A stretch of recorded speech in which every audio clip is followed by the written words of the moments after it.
Hello, and welcome to this edition of AWTC Presents Her Story, a series where we profile our AWTC members. I'm your host, Cecilia Sapp. I'm also an AWTC member, and I'm currently volunteering on the Marketing and Communications Committee. In this edition, I'm really pleased to welcome Justin Burniske to the series. Justin, welcome. Would you like to say hello and tell us a little about yourself? Yeah, hello. Thank you, Cecilia, for having me on today. Name is Justin Burniske.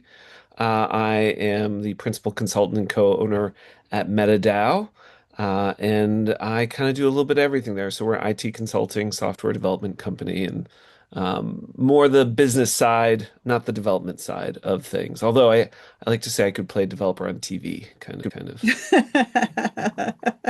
That's like me. I like to say I'm not a lawyer, but I play one on TV.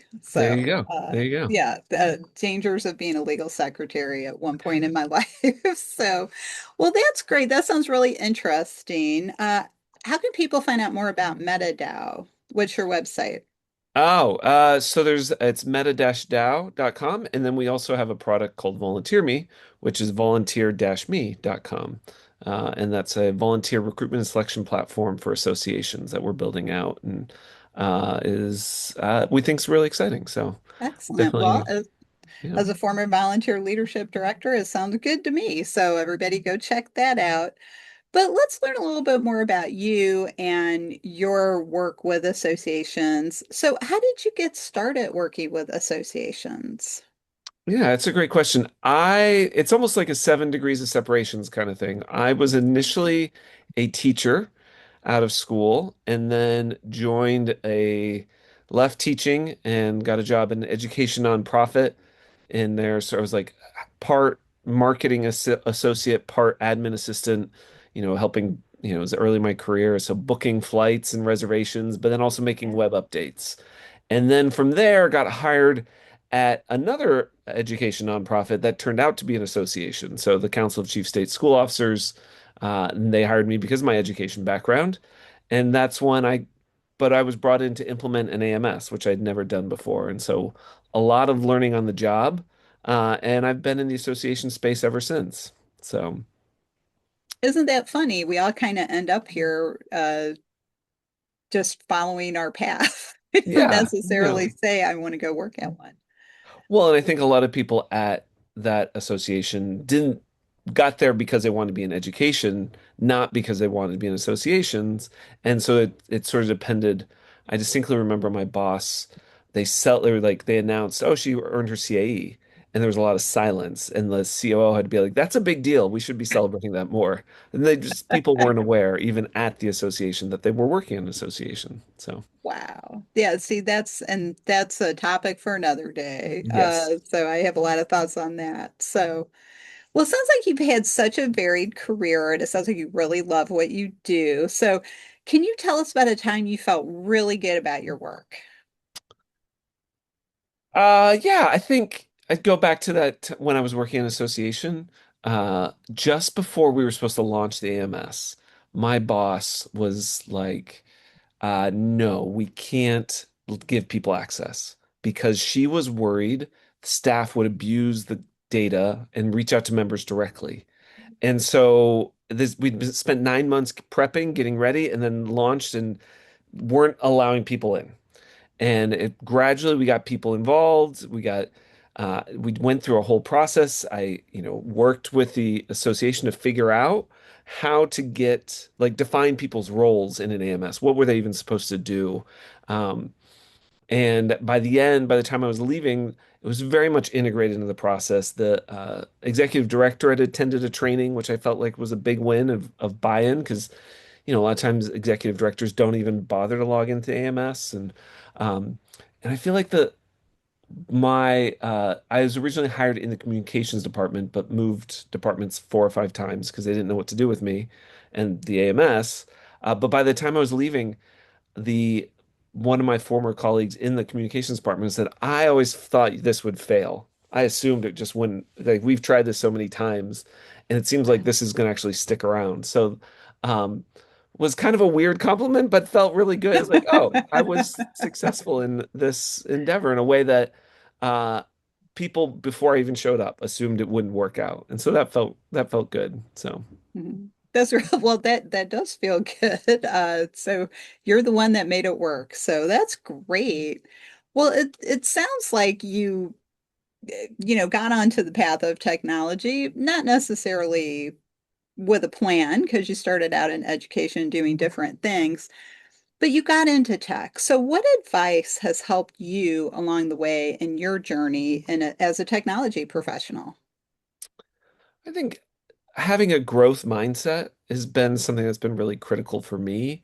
Mhm. And there is just always something new to learn, and you can never assume that you know everything.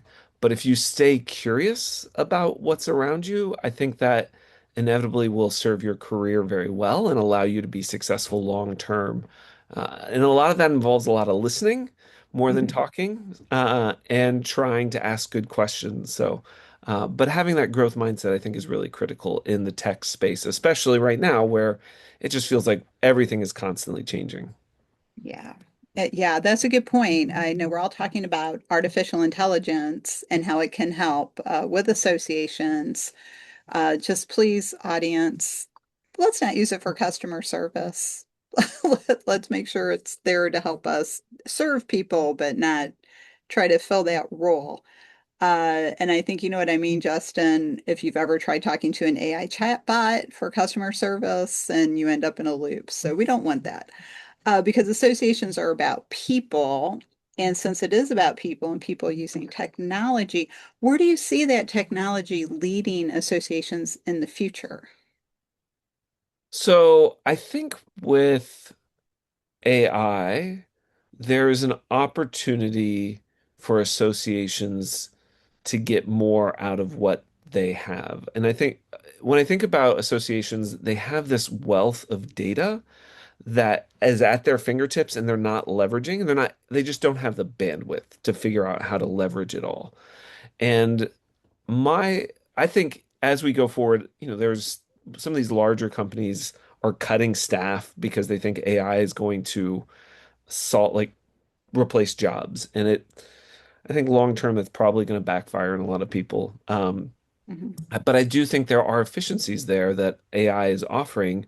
And I think particularly when you have these associations with a staff of 10, 15, 20, 40 people, there are so many little things that they're not able to automate right now. And my hope is that with AI and other advancements in automation, that we will see continued growths in efficiency that will allow those individuals and those associations to take full advantage of all the data and all the other pieces of technology that they have available to them and provide even greater value to their members, greater amounts of personalization, greater amounts of um, direct information that appeals to members and helps people better connect. And so hopefully allows those associations to stop having to do maybe some of the more manual pieces of the data management and data automation. And, I think there are a lot of associations where staff are still having to like rekey data multiple places or do things like that that are ideally are automated. And then you can have those staffs focus on bigger, more larger value adds for their members. I'm just going to ask you a quick follow-up. So when you're looking at AI for associations, do you think that might eliminate the need for additional modules within an AMS environment? And what I mean by that is, do you think we'll need to have a separate LMS and a separate website? Maybe everything seems to be built. There are integrated AMS systems, but there's some that like you still have to go add something on. So do you think AI might help alleviate some of that? I don't know that it would necessarily eliminate these. I mean, in many ways, I would almost expect that we would see more one-off tools. I think Mm, one of the challenge, like with AI right now, the concept of like vibe coding, you can generate an application. Like I built a team building. I wanted to do a team building activity where staff put in their name and a fun fact, and then it gave them all the team had a chance to match what they thought each person's fun fact was. And then it gave a scoreboard at the end. And we got to see who got the most right and which questions were.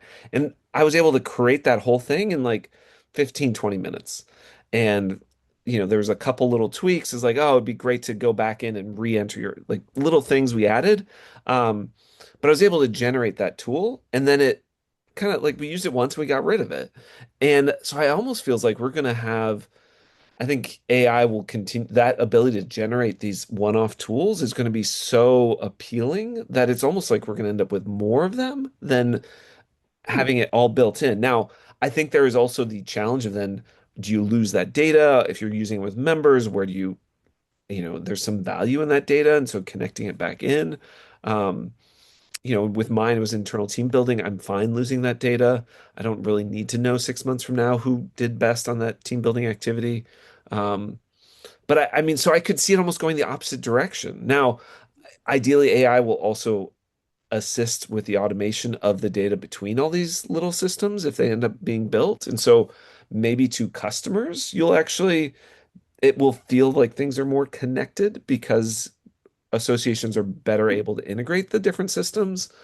But I don't know that we're going to go into one big, massive solution unless if there's one tool that comes out that everyone starts building on top of, and which would be Yeah. interesting as well. But yeah, I feel like I'm Yeah. going into speculation area. It's very, So in a way, and I know we have to move on, but in a way, that's sort of where I was thinking. I couldn't articulate it as clearly as you did, so thank you for that. I was sure. thinking, maybe we don't not need to build out a lot of modules. I've used a lot of different database systems over the years, and so I'm kind of thinking, Wicket and integrations kind Mm. of format. But that Oh, I again, the top, see. yeah, So yeah. not the modules within the main system. Yeah, I mean, I think we could go that, but at the same time, I could see we're doing custom development, or we're building out part of our solution with AI, and we're able to build modules much faster into one solution.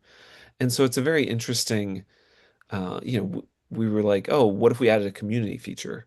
And we were able to spin that up in like 2 weeks. Now, there's a lot of additional features that you want to add into that and really make it robust, but it I mean, I could see people also like just building their own thing if they have the development skills on staff. So, Mhm. you know, I could see both. I think it'll be fascinating either way to see where we end up.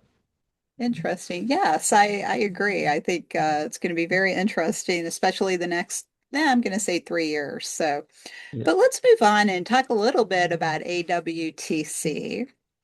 What do you like best about AWTC?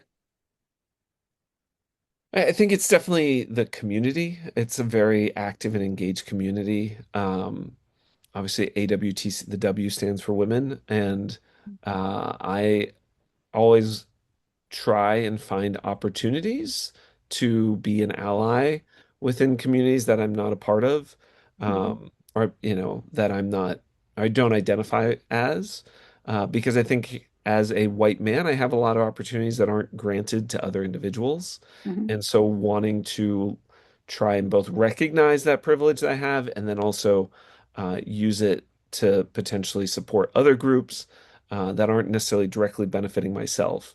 Now, I will say, even as an ally, I feel like I do get a lot of benefit out of AWTC because that community aspect is really of value. And it's great to be able to connect and work on different problems and projects. I also volunteer on the marketing committee. I'm on the membership subcommittee. And that's been, there are a lot of challenges there. It's great to be on that side again of the association of like trying to solve some of those challenges. So. Mhm. That's great. Yes. And that makes me think maybe our membership subcommittee should be a membership committee, maybe a separate committee. But that's, again, another conversation for another day. I don't know why I hadn't thought about that until you actually just talked about it. So my last question for you, Justin, is you obviously love being part of AWTC. You're a great volunteer. You show up. You're always helpful. So why should someone get involved in AWTC and sign up as a member? I mean, I think it is important for, if you are, I think if you're a woman, the community is really strong and powerful, and that opportunity to collaborate with other individuals who are likely having some similar challenges to yourself can be really empowering, I think. I feel like being a little bit of a wall wallflower and observing the communities, there's a lot of great conversations happening and a lot of individuals who, will ask questions and get a lot of great feedback. And so I think the opportunity there for people to grow their careers and connect with individuals that are maybe facing similar challenges can be really empowering. I think as an ally, it's important to, get involved and contribute to communities. So would encourage um, anyone out there who doesn't think that maybe they can belong to, consider joining and finding ways to celebrate women because I think we can all do with more celebration of women. It's a lot of fun. I've been, definitely enjoy all the events and all the people. So yeah, Yeah. definitely. I encourage anyone to go and I guess also as part of the membership committee, I should probably be promoting it just out of that um, that aspect. So please, yeah, definitely go on Yeah. the website. There's no fee, and I'd encourage anyone to sign up and join that believes in the mission um it's been a lot of fun. Excellent. Well, yes, and then there is that being a representative of the membership subcommittee. Yes, that was a great endorsement. So thank you for joining me on this episode of Her Story, Justin. Yeah, thank you for having me. I appreciate the time and the ability to feel a little humbled to be able to join this storied franchise of Her Story. Well, thank you for that. So as we wrap up this episode, I'd like to encourage everyone out there, go visit our website, awtc.tech. You can find a list of all of our upcoming events, most of which have no fee attached and they're open to everyone. Make Justin happy and fill out the membership form. It's the most valuable no-fee membership on the planet. So please check that out. And that is driven by the strength of the community. You can also find the other Her Story episodes about our other members that we've profiled so far on our website homepage. If you go to the menu About and drop down, you can find more about the fabulous people that make up AWTC. So thank you for joining us for this edition of AWTC Presents Her Story, and we'll see you in the future.